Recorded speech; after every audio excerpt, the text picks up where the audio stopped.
nine, eight, seven, six, four, three, two, one, zero.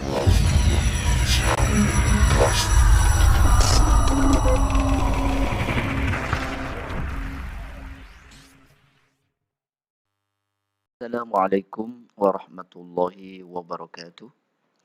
Bismillah, alhamdulillah, salatu wassalamu ala rasulillah Muhammad ibn Abdullah wa ala alihi wa sahbihi wa mawalah, amma ba'du.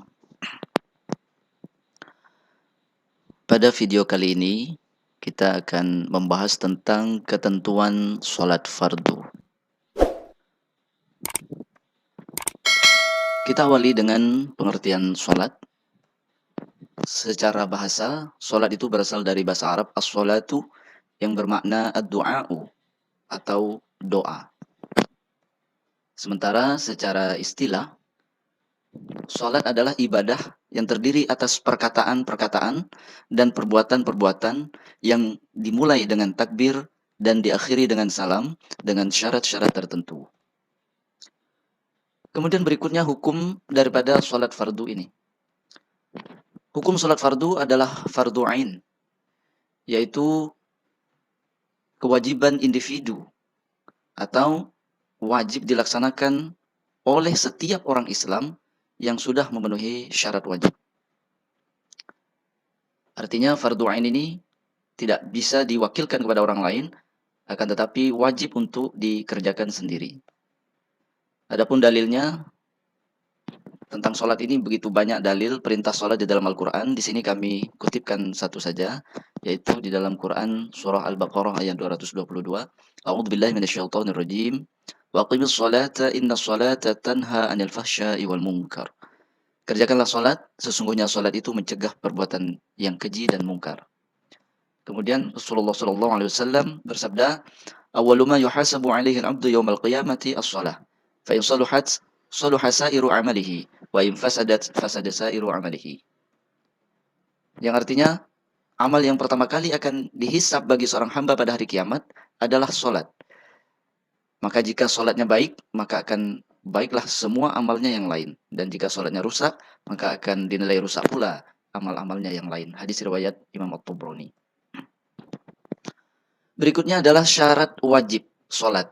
Syarat wajib ini maksudnya adalah syarat-syarat yang jika terpenuhi pada diri seseorang, maka seseorang itu menjadi wajib hukumnya untuk melaksanakan sholat. Yang pertama adalah Islam. Artinya hanya orang yang beragama Islam saja yang diwajibkan untuk melaksanakan sholat. Kemudian yang kedua, berakal sehat. Maksudnya adalah akalnya normal, tidak kurang, tidak ada masalah dengan akalnya atau jiwanya seperti misalnya gila atau idiot dan lain sebagainya. Kemudian yang ketiga, baligh. Baligh ini maksudnya sampai, atau dia sudah sampai pada masa dewasa di mana dia sudah mempertanggungjawabkan semua tindakannya atau mukallaf. Adapun ciri-ciri orang baligh ini ada 3. Yang pertama, sempurnanya umur 15 tahun, baik bagi laki-laki maupun perempuan. Kemudian yang kedua, keluarnya air mani bagi laki-laki, dan yang ketiga, keluar darah haid bagi perempuan. Jadi meskipun belum berumur 15 tahun bagi laki-laki, kalau sudah keluar air mani maka dia sudah dianggap baligh. Begitu juga bagi perempuan, kalau sudah keluar darah haid walaupun belum berumur 15 tahun atau 9 tahun ke atas, belum sampai 15 tahun tapi sudah keluar darah haid, maka sudah dianggap baligh. Kemudian yang keempat, telah sampai dakwah Islam kepadanya. Maksudnya dia sudah mengetahui adanya kewajiban melaksanakan sholat ini di dalam Islam. Kemudian yang kelima, melihat atau bisa melihat dan mendengar. Jika 2 kemampuan ini tidak ada pada diri seseorang, tentu sulit sekali baginya untuk mengetahui atau mempelajari tentang adanya perintah-perintah atau syariat di dalam Islam, khususnya tentang sholat. Namun jika hanya salah satunya saja, misalnya dia bisa melihat tapi tidak bisa mendengar, maka dengan kemampuan melihat itu ia masih bisa belajar. Begitu juga jika dia hanya bisa mendengar tapi tidak bisa melihat, ia juga masih bisa belajar dengan pendengarannya, maka wajib baginya untuk melaksanakan sholat. Dan yang keenam, suci dari haid dan nifas. Ini khusus bagi perempuan. Karena bagi seorang perempuan yang mengalami haid atau nifas, maka tidak ada kewajiban baginya untuk melaksanakan sholat. Dan yang terakhir, dalam kondisi terjaga. Artinya, orang yang wajib sholat hanya ketika dia dalam posisi sadar, posisi terjaga. Dalam keadaan tidur, ia tentu tidak wajib sholat karena ia tidak sadar atau dalam keadaan yang tidak terjaga. Berikutnya adalah syarat sah sholat. Syarat sah ini maksudnya adalah syarat-syarat yang harus dipenuhi agar sholat yang dilakukan itu menjadi sah. Dan syarat ini di luar pelaksanaan sholat itu sendiri. Adapun syarat sah sholat yang pertama adalah suci dari hadas besar dan hadas kecil. Artinya jika seseorang sedang berhadas besar maka dia harus bersuci dengan cara mandi. Kalau dia berhadas kecil maka sebelum dia sholat pastikan dia sudah bersuci dengan cara berwudu.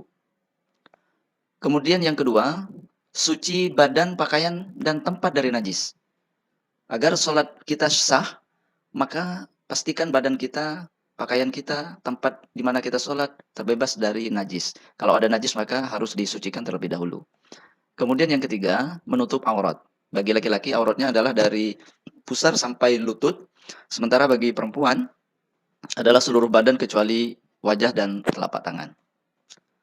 Kemudian yang keempat, menghadap kiblat. Kiblat umat Islam di dalam melaksanakan sholat itu adalah Ka'bah yang ada di dalam Masjidil Haram di Makkatul Mukarramah. Pastikan ketika sholat posisinya betul-betul menghadap ke arah kiblat. Kemudian yang kelima, mengetahui masuknya waktu sholat. Artinya, pastikan kita sholat itu memang benar-benar di dalam waktu sholat yang akan kita kerjakan. Tidak boleh di luar itu. Misalnya, kalau kita hendak melaksanakan sholat zuhur, pastikan memang sudah masuk waktu zuhur. Karena kalau belum masuk waktu zuhur, kemudian kita sholat, maka sholat kita menjadi tidak sah. Berikutnya adalah rukun sholat. Rukun sholat ini adalah hal-hal yang harus dilaksanakan di dalam sholat atau di saat berlangsungnya pelaksanaan sholat itu. Jadi bedanya rukun dengan syarat. Kalau syarat itu di luar sholat, sementara kalau rukun ini adalah di dalam sholat. Rukun sholat yang pertama adalah niat. Niat ini adalah pekerjaan hati atau di dalam hati. Dalam mazhab Syafi'i, niat ini diucapkan dalam hati bersamaan dengan gerakan pertama. Jadi kalau dalam sholat itu gerakan pertama adalah takbiratul ihram, maka niat ini bersamaan dengan takbiratul ihram. Tapi dalam mazhab yang lain, misalnya mazhab Hambali, niat ini diucapkan di dalam hati sebelum sholat dikerjakan. Atau ketika hendak sholat. Kemudian yang kedua, berdiri bagi yang mampu. Bagi orang yang mampu berdiri, maka wajib baginya untuk sholat fardu dengan cara berdiri. Karena jika tidak, maka sholatnya menjadi tidak sah. Kecuali jika dia sakit sehingga tidak mampu berdiri, maka dia boleh semampunya. Kalau mampu duduk, maka duduk. Tidak mampu duduk, bisa berbaring miring. Tidak bisa berbaring miring, maka berbaring telentang. Kemudian yang ketiga, takbiratul ihram. Yaitu mengucapkan kalimat takbir atau Allahu Akbar. Dan ini menandai dimulainya pekerjaan sholat setelah niat. Di saat lisan kita mengucapkan takbir, maka pada saat itu juga hati kita berniat untuk sholat.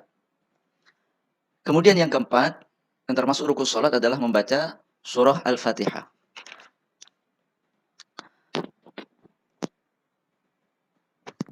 Kemudian yang kelima, yaitu ruku dengan tumak ninah.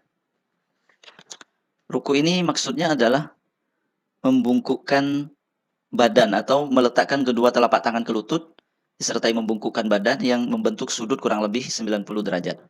Dan harus tumak ninah. Tumak ninah ini adalah diam sebentar atau tenang sejenak. Tenang ini maksudnya tubuh kita, anggota tubuh kita dalam posisi yang diam, tidak ada gerakan. Menurut para ulama, minimal lamanya dari tumak ninah ini adalah sepanjang bacaan tasbih atau subhanallah. Jika ruku tidak disertai tumak ninah, maka rukun sholatnya menjadi cacat sehingga bisa membatalkan sholat. Kemudian yang keenam, i'tidal dengan tumak ninah. I'tidal ini adalah gerakan kembali tegak seperti semula, sebagaimana ketika kita berdiri membaca surah Al-Fatihah. Kemudian yang ketujuh, sujud 2 kali dengan tumak ninah. Sujud maksudnya adalah meletakkan 7 anggota badan ke tanah atau ke lantai, yaitu dahi dengan hidung, kemudian telapak tangan kanan, telapak tangan kiri, lutut kanan, lutut kiri, dan jari kaki kanan dan jari kaki kiri. Kemudian, yang kedelapan, duduk antara dua sujud dengan tumak ninah. Setelah sujud, sebelum melakukan sujud yang kedua, kita harus duduk, yaitu cara duduknya adalah duduk iftirosh, yaitu dengan telapak kaki kanan berdiri, sementara telapak kaki kiri kita dudukin. Itu namanya duduk iftirosh. Dan itulah cara duduk saat duduk di antara dua sujud. Dan harus disertai dengan tumak ninah. Kemudian yang kesembilan, duduk tasyahud akhir. Duduk tasyahud akhir ini adalah duduk yang terakhir di dalam sholat. Atau duduk pada rakaat terakhir setelah sujud yang terakhir. Cara duduknya yaitu duduk tawaruk. Maksudnya duduk dengan posisi telapak kaki kanan berdiri, kemudian kaki kiri diselangkan di bawah kaki kanan, kemudian kita duduk ke lantai. Ini namanya duduk tasyahud akhir, dan ini adalah rukun di dalam sholat. Kemudian yang ke-10, yang termasuk rukun sholat berikutnya adalah membaca doa atau bacaan tasyahud akhir, yang biasanya diawali dengan kata at-tahiyyatul mubarakatus sholawatu dan seterusnya. Nanti kita bahas di video tersendiri. Kemudian yang ke-11, membaca sholawat atas Nabi. Setelah kita membaca bacaan tasyahud, dilanjutkan dengan membaca sholawat atas Nabi. Dan ini merupakan rukun yang ke-11.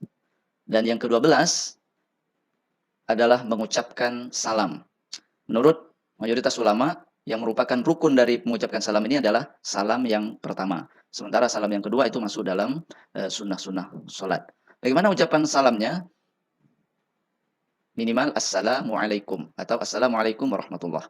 Dan yang terakhir daripada rukun sholat ini atau yang ke-13 yaitu tertib. Maksudnya adalah berurutan antara rukun yang pertama sampai yang terakhir harus berurutan sesuai dengan posisinya masing-masing.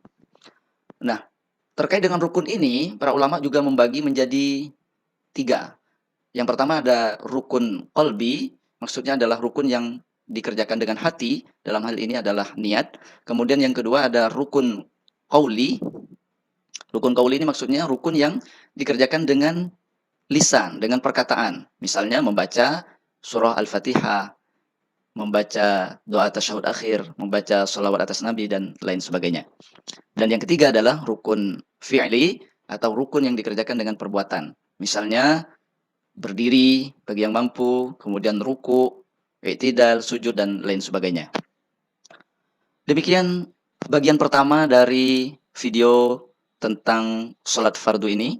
Jangan lupa untuk terus menyaksikan video-video berikutnya. Semoga bermanfaat. Sekian dan terima kasih. Wassalamualaikum warahmatullahi wabarakatuh.